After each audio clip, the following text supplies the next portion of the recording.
told you this wouldn't be a normal networking conversation, the first tip is to forget networking. I believe that networking is not the same as building relationships. And I really believe that the two are different.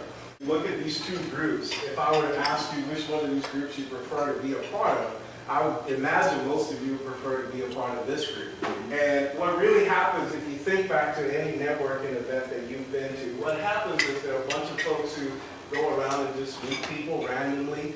I happened to go to a networking event last night. One of the guys I met there was a guy who I had met previously. And he's going around, and it almost seems like his goal is to pass out as many cards as possible. So he comes over to me, and he, is about to pass his card, and I go, "Hey, hi, Ken," and he's like, "Oh, we met tonight?" So he didn't even know if he had met me just a few minutes ago, because he really doesn't care at all about who he's interacting with. That's what happens typically with networking, and that's completely the opposite of building a relationship. When I met him several weeks ago, I paid attention, I listened to him, I wanted to develop a relationship with him. The next thing I say about building a relationship is it's easier than networking.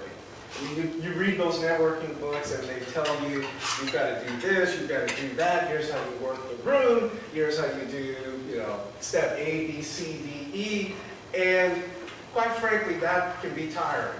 There's a whole lot that they tell you to do, and you all are normal, nice people. I think you get along with people and you have friends in your life. So it always seems funny to me that the folks who have great networks of friends, they don't do any of those networking things generally to build strong, lasting relationships. And so I believe that it's first grade easy. And if you don't mind, just think about your first grade friends. I happen to have had a good friend that I made in first grade.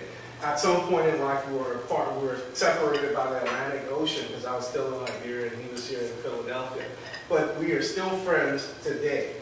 And if you can remember back that far, he and I, he sat next to me in class the first day of first grade.